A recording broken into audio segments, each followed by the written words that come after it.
He was auctioned off while still bleeding from birth. But one rancher bought her just to give her a bed and let her sleep. Texas territory, late summer, 1879. The sun beat down on Calico Ridge like judgment passed from the heavens. The heat didn't scorch it, punished. Dust curled under boots. Boots belonging to cattlemen. Drifters, men with loaded pockets and empty souls. They gathered at the square like it was some kind of sermon, but there was no preacher. Only a wooden stage, a chain, and a girl. Barefoot, shackled. Her name was Isa, though no one cared enough to ask. Her dress hung in tatters, blood darkening the cloth from the waist down. Her knees shook, her spine didn't. In her arms, a newborn silent now, lips puckered against her collarbone, breath shallow but still there, still fighting. A thick iron cuff locked Isa to the post, skin broken, ankle raw. It wasn't the pain that made her tremble. It was what came next. Step right up, the auctioneer barked. Grin wide as a canyon, 2-for-1 special. Young enough to mend, and comes with a bonus that squeals. Laughter exploded around her. Rough, drunken, ugly. She's still bleeding. Someone hooted. Fresh as spring rain. The auctioneer said, licking his lips. Name the baby whatever you want. No paperwork needed. Isa didn't move, didn't cry. She pressed her lips to her baby's head like a vow. No begging, no words. Just silence. The kind that dares the world to look away first. Starting at 50, the man shouted. 50 for both. Any takers? Voices clashed. 70, 80, 95 from a rancher in boots too clean to be honest. 150, 200 from a man chewing a toothpick like it owed him something. Then, a pause, and a voice. 300. It didn't shout, didn't plead. It landed. Hard. Every head turned. At the edge of the crowd stood a man. Tall, plain, unbothered. Duster worn. Hat low, eyes unreadable. 300, he repeated. Sir, you heard wrong. No, I didn't. What's your intent with the girl? He stepped forward. Boots heavy on wood. Gun still holstered. Voice steady as winter. To give her a bed. To let her sleep. Murmurs rippled. That's charity, not purchase. Someone spat. The man rested a hand on his revolver. Didn't draw. Didn't have to. Anyone want to outbid me? Silence. You could hear the dust settle. The auctioneer coughed. Sold. The chain was cut. The girl looked up, eyes hollow but still burning. What do you want from me? She whispered. Horse, he replied. Then sleep. We'll speak after. She stood. Slow. Barefoot. Blood still warm on her thigh. But this time, not alone. And as they walked away, the town parted like sinners from a storm. Not because of fear, but because they'd seen something they didn't understand. A man who'd rather pay for dignity than take it by force. Out here, in a land where justice often rode on bullets, sometimes it arrived quiet and said nothing, but did what was right. If you're still with me, tell me, where are you listening from tonight? I'd like to know, because these stories, they belong to all of us. To anyone who's ever wondered what mercy might look like with boots on. He didn't raise his voice. He didn't raise his gun. But when he spoke, the crowd forgot how to breathe. They'd seen all kinds of men bid before. The cruel, the bored, the drunk. But this one stood different. At the edge of the square, beneath the shadow of his wide-brim hat, he stood silent, coat faded, boots worn to the sole. A stranger, but not the kind that passed through. The kind that watched, that remembered. 300, he said. No bark, no boast, just a stone dropped in a still pond, and the ripples reached everyone. Laughter dried up, jokes caught in throats. The auctioneer blinked like he misheard. Sir, I said 300, intent, someone shouted. What's your plan with the merchandise? The man stepped forward, boots thudding on boards like slow thunder. He rested a hand on his gun, but didn't draw. To give her a bed, he said. To let her sleep. That was it.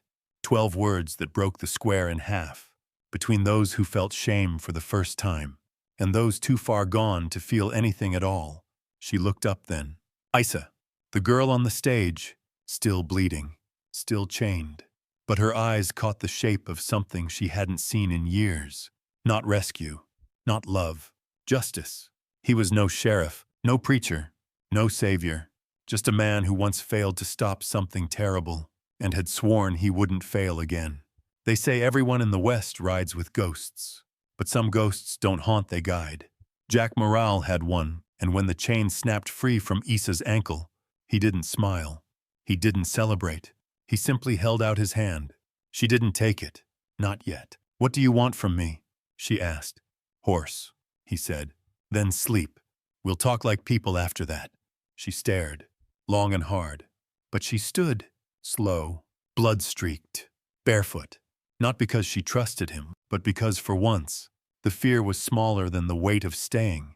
The crowd parted as they passed, not out of respect, out of guilt, out of knowing deep down that what they'd witnessed wasn't just an act of mercy. It was a man drawing a line. That day, he didn't save her from death. He saved her from something worse, from being forgotten. Out here, in the dust and silence of the West, sometimes the law came late.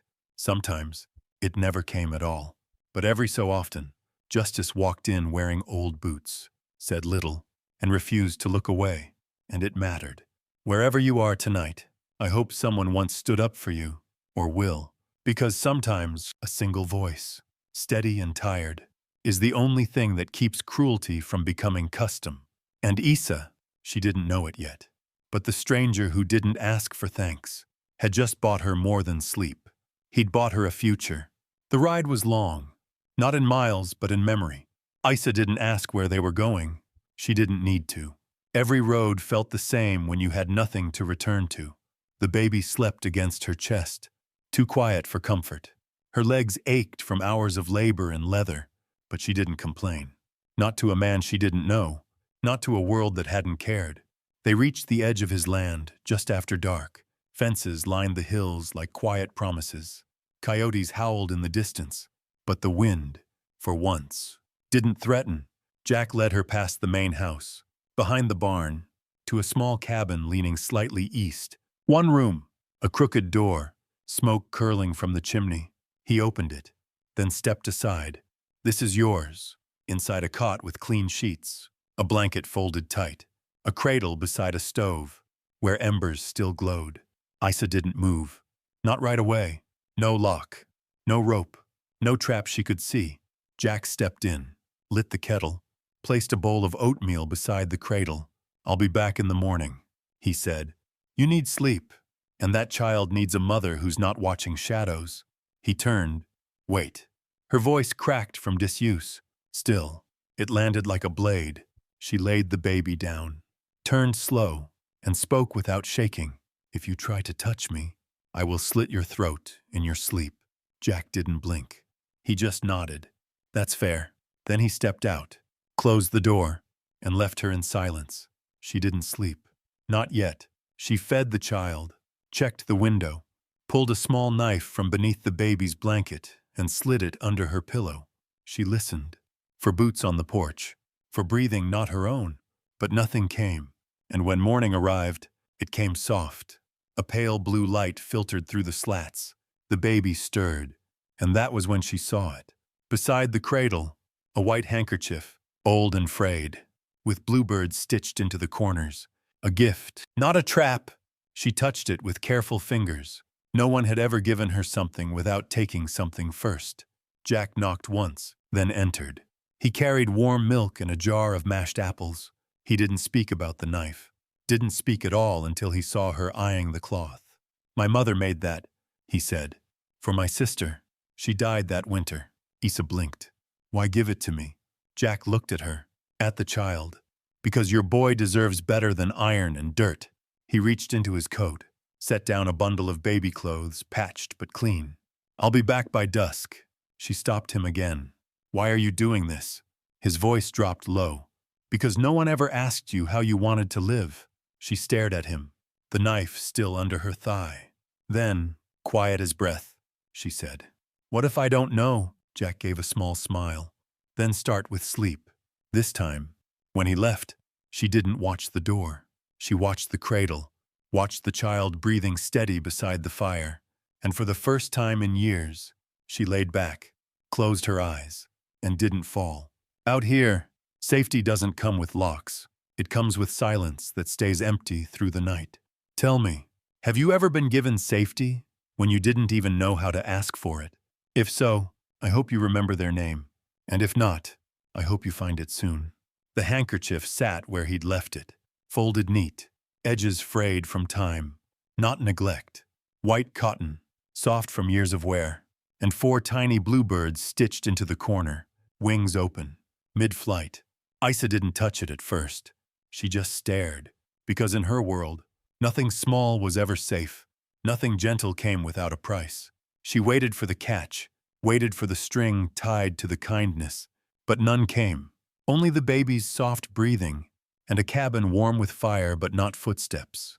When Jack returned, he didn't ask if she'd used the blanket, didn't ask if she'd slept.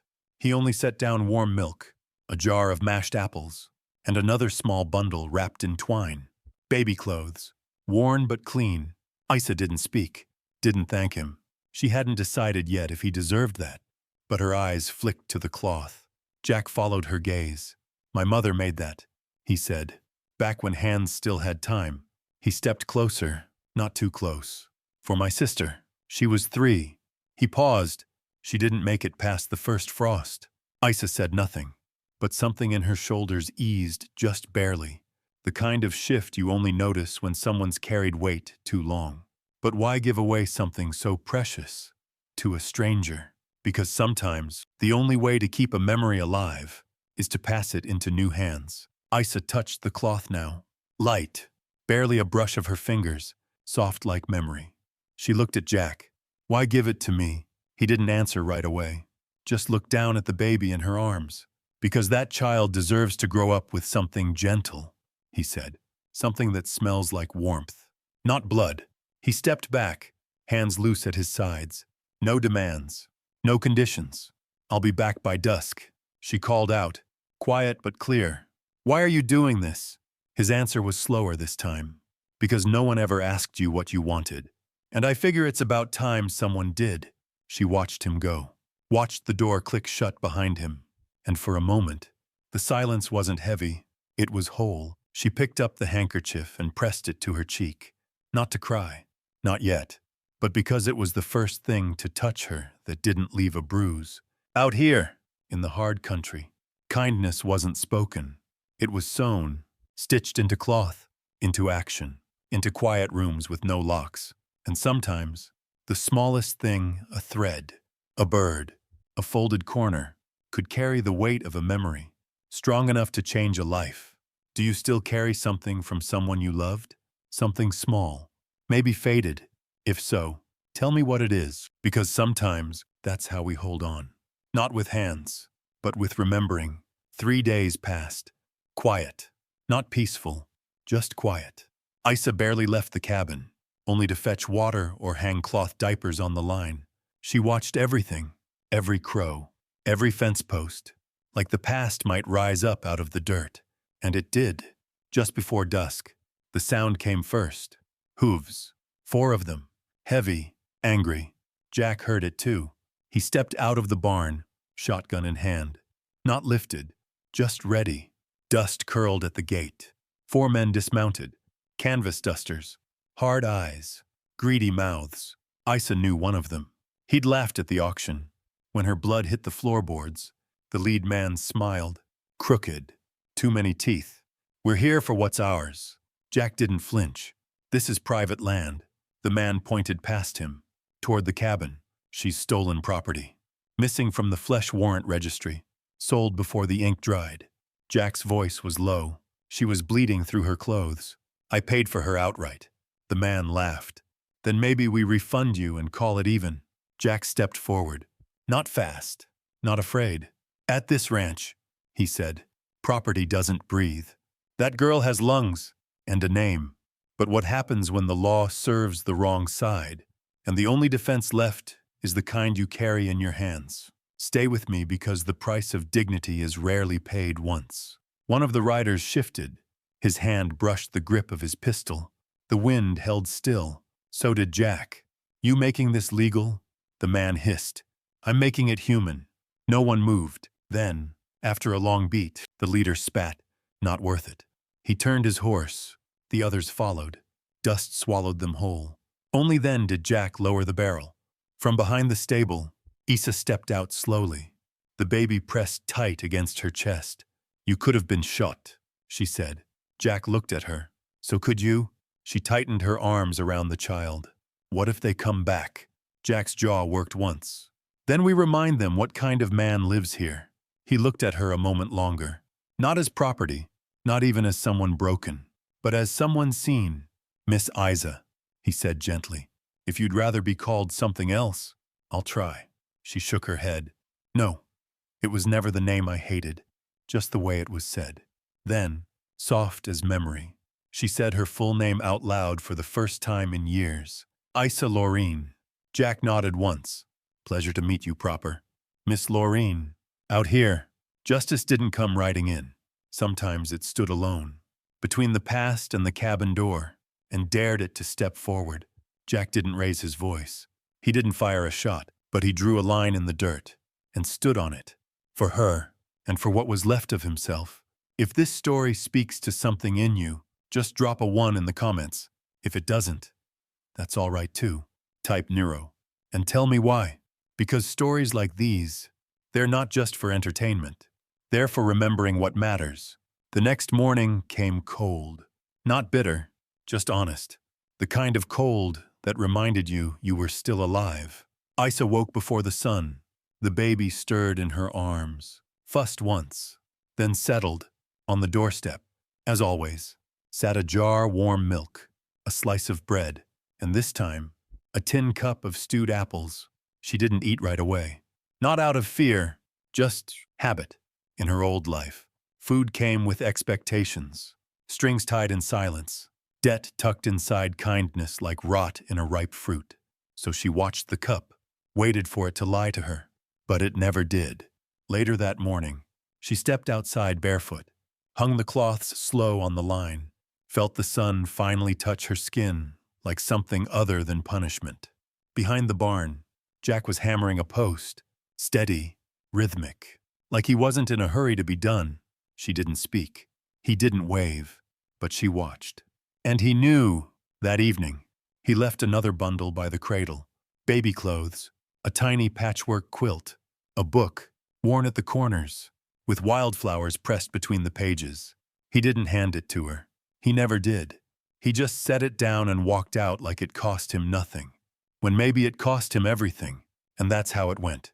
Each day, something small appeared, not flashy, not loud. A pair of socks, a wooden rattle, a single rose, not cut, just laid gently on the windowsill. He never knocked, never lingered, just showed up and left proof that someone, somewhere, remembered she was still a person. Trust didn't bloom. It stirred, buried deep, like seeds dropped into ash. Isa never said thank you, but one morning, she bit into the apple slice before it cooled, and that was its own kind of confession. Later that same day, while folding linens, she hummed just a few notes, a tune her mother used to sing before everything went quiet. She didn't think anyone heard, but Jack did. He was out by the fence, mid-swing with a hammer, and he paused, just for a second, like maybe that sound meant something. Out here, trust isn't given, it's built. One bite, one breath, one act of patience at a time. Jack never pushed. Isa never asked. But the silence between them changed. It wasn't filled with fear anymore. It was filled with space, the kind you leave when you care enough not to crowd a broken thing. And so, the girl who once curled around her child like a cornered animal began to stand a little straighter, breathe a little deeper, eat before the food went cold. Not because she believed the world was safe, but because someone, finally, wasn't trying to take. Some men fight with guns, others fight with time. Jack chose the harder one. He waited, and in that waiting, something began to heal. The law came riding in on a gray horse and a crooked smile, rings on every finger, voice too smooth, the kind that didn't speak truth, just contracts. He dismounted slow, swagger in his step, paper in his hand. Miss Hyla, he drawled, been looking all over for you. Jack stepped between him and the cabin before Isa even reached the door. "She's not yours. She is by contract," the man replied. "Bought at auction. Fair and square. She was bleeding from childbirth when they chained her up," Jack said. "There's no fairness in that." The man smirked. "Doesn't change the ink. You paid for her. Well, turns out that auction was illegal. That makes her property unpaid. You owe me $300, or the girl comes back." Inside the cabin, Isa froze.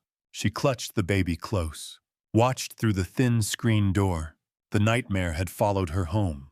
Jack didn't blink. "No." The man's eyes narrowed. "Then you'll settle it the old way." He pulled back his coat just enough to show the pearl-handled pistol on his hip. High noon. In the square. Jack didn't argue, didn't flinch. He just said, "I was hoping you'd ask. They say a man's character shows when the dust settles, but sometimes it shows when he steps into it alone. Stay with me because what happened next turned silence into legend." The town hadn't seen a duel in 3 years, but word spread quick. By noon, the street was empty of children and full of eyes. Doors shut slow, curtains drawn. The sun sat straight above, hot and watching. Jack stood in the dirt, shirt sleeves rolled, jaw set, eyes clear. Across from him, the man with the contracts flexed his fingers. Polished boots, too clean for dust.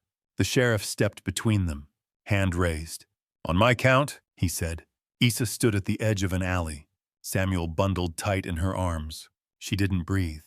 3, 2, 1. 2 shots, almost together. The man's bullet missed. Fired too fast. Too proud. Jack's didn't. It hit clean through the shoulder, spun the man down into the dust. He dropped the gun, clutched the wound, cried out like a boy lost in the dark. Jack walked forward, slow and steady. Didn't raise the gun again. Didn't need to. He stood over the man, said only one thing. "Men don't buy lives, and I don't shoot to prove I can. I shoot to stop what should never have started." Then he turned and walked away. That night, Isa boiled water. Her hands shook, not from fear, from release. Jack said little. He sat outside the door, shotgun resting across his knees. Not to threaten, to promise. Out here, justice doesn't wear robes. It wears dust and waits until noon to settle what shouldn't need settling. Not for glory, not for revenge, but for the right of one woman to sleep without fear. The fever hit fast. It started with a cough, then the shaking. Isa tried to stand, but folded at the waist, knees buckling on the kitchen floor. Jack caught her before she hit the ground, carried her like someone who knew what it meant to be fragile and worth saving anyway. He laid her on the cot, pulled the blanket high, then held the baby with hands too big, too rough, but steady as truth. The storm rolled in that same night. Rain lashed the windows. Thunder growled low. But inside the cabin, the fire stayed lit. Jack didn't leave, didn't sleep. He rocked the baby when he cried, cooled Isa's forehead with a damp cloth, whispered nothing, just stayed. For 3 days, he stayed, eyes red, body aching, hands that once built fences now holding bottles, wiping sweat, holding the world together with nothing but silence. On the 4th morning, Isa opened her eyes. She saw him there, asleep on the floor, back against the wall, the baby cradled in one arm like he'd been born to it. She tried to speak, failed, tried again. "Why didn't you send me away?" Jack blinked, sat up slow. "You needed rest." She reached out, fingers trembling. He took her hand, rough against soft, calloused against raw, and for the first time since the auction block, Isa smiled. Some men build houses, others become one. Stick around, because what happens next isn't a romance. It's redemption. As days passed, the color returned to her face. She walked again, slow but steady, carried Samuel on her back, started boiling water herself. But things had changed. She didn't flinch at footsteps, didn't reach for the knife beneath her pillow, didn't avoid Jack's eyes. She met them, and he never looked away. One night, after supper, she stood beside him on the porch. The air smelled of cedar and cooled earth. The storm had passed. He looked at her, slow and careful. "I don't have a ring," he said. "I don't have much land either. But I have a name. If you ever want to use it, it's yours." She didn't answer right away, just placed her hand on his chest. "I was sold once," she whispered. "This time, I choose." He touched her cheek with the back of his fingers, said nothing. Because some things don't need words, only witness. Out here, a man isn't judged by how fast he draws, but by how long he stays. Not just when the fire's warm, but when the fever hits, and the roof leaks, and the world doesn't make sense. That's where shelter lives. In people, not walls. If you've ever found shelter in someone, or been that shelter for someone else, drop a word below, just one. I'll read every one of them. Spring came slow, the frost clung longer than it should have, as if winter wasn't ready to let go. But Isa had already let go, of fear, of shame, of waiting for the world to turn cruel again. She rose before the rooster now, wrapped Samuel on her back, fed the goats, hung herbs on the porch to dry. One morning, as sunlight spilled over the ridge, she stood by the fence and looked to the far hill. "There are others," she said. Jack, sitting nearby with his coffee, didn't ask who. He didn't have to. "Girls like me," she said, "with nowhere to go, still bleeding. One way or another." Jack nodded. "Slow? What do you want to do?" Isa turned toward the side cabin. "I want to open the back room, fix the roof, put a stove in. Not just for them. For us. Some houses are built with nails and wood. Others are built with what's left after survival. Stay with me, this next part is where mercy becomes movement." By midsummer, the room was ready. Isa painted the walls pale blue. Jack bartered eggs for an iron bed frame. They found quilts at the trading post, worn but clean. A sign hung over the new door. 3 words, carved deep, "Rest here." And word spread, quiet at first. Then came the girls, one with a split lip and a bundle of clothes she never opened. Another barefoot, holding a Bible too tight to read. A third, with eyes that had forgotten how to blink. They came one by one, not asking for rescue, just warmth. Isa gave them tea, silence, and the space to breathe without being watched. She taught them how to swaddle a child, how to boil rice without burning it, how to speak without apology, and how to look a man in the eye without flinching. They slept, sometimes 12 hours straight, sometimes 2, but they woke different. Not healed, but beginning. One foggy morning, Isa stepped out to milk the goats and found a note pinned to the barn door. No words, just a name scrawled in charcoal on the back of a tobacco slip.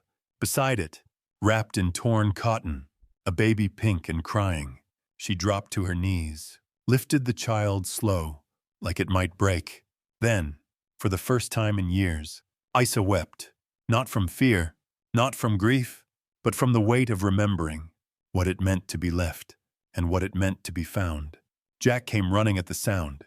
He stopped short when he saw her on the ground, baby pressed to her chest, tears carving through dust on her face. "She smells like river clay," Isa whispered. "I think she was born yesterday." Jack knelt beside her, steadying the baby's head. "What kind of people leave a child like this?" she asked. "The kind who were never shown better," Jack said. Isa cradled the girl closer. "She's going to sleep inside. She's going to be warm." And just like that, the house grew again. Out here, justice isn't always fire and fists. Sometimes it's a warm room, a folded quilt, a cradle waiting for the next life to arrive. 2 years passed. Not loud, not fast, just steady like spring after a hard frost. The Morel homestead changed. Not bigger, not richer, but fuller. The garden stretched wide now. Quilts flapped on new clotheslines. 2 bunkhouses stood behind the main house, their roofs patched with tin and old promises. Women came and went. Some stayed a day. Some stayed a year. But none left with less than they brought. They left with names, with sleep, with silence that didn't hurt. Inside the main house, Isa kept a journal. She wrote by lantern light. Once the children had fallen into their little beds, breathing slow and safe. Her handwriting was sharper now, more certain. One entry read, "This is a place where women sleep without fear." Some nights, she paused mid-sentence, looked out the window, watched Jack in the paddock teaching their daughter how to hold the reins without trembling. Her name was Sparrow. Small boots, wild hair, a laugh that could chase away ghosts. And one autumn afternoon, Sparrow climbed into her mother's lap, ran tiny fingers down her ankle, and paused. What's that? Isa followed her gaze. The scar, a pale ring where the shackle once bit deep, faded, but not gone. She hesitated, then answered the way truth deserves to be answered. That was a lock someone put on me. Why? Sparrow asked. Because they forgot I was a person. Sparrow frowned. Deeply offended. Well, that was silly. Isa smiled. Yes, baby, it was. The girl reached up, placed her warm hand on her mother's cheek. No one will lock you again. Isa kissed her hand, held it against her face. No, baby, she whispered. Not ever again. That night, Isa sat by the fire, journal in her lap. But the pen stayed still. She didn't need to write it this time. She felt it. All of it. The fear, the chain, the stranger with a voice like gravel, the first bowl of apples, the silence that didn't hurt, the bed that didn't come with a price, the house that became a home. Jack sat beside her, didn't speak, just held her hand like it was the most natural thing in the world. Sparrow slept nearby, curled with a quilt made from scraps of old dresses. Samuel, taller now, mumbled something in his sleep. The walls were thin, but the peace was thick. Isa looked at Jack. He looked back. No need for words. The kind of love they had wasn't made of confessions. It was made of staying, out here, in the dust of the Old West. Not all heroes wore badges. Some just gave a woman a bed and let her sleep. Some scars never leave, but sometimes they stop being wounds. They become stories, and those stories become shelter. Now let me ask you this. If you had to trace the scar that shaped you, where would your finger land? What would that story sound like? And who would you trust enough to tell it to? Let me know in the comments. Not for me, but maybe for the next person who needs to know they're not alone. Thank you for riding this trail with me. And if you want more stories like this one, tales of mercy, grit, and quiet redemption, you know what to do. I'll be waiting, right here on the porch. Until next time.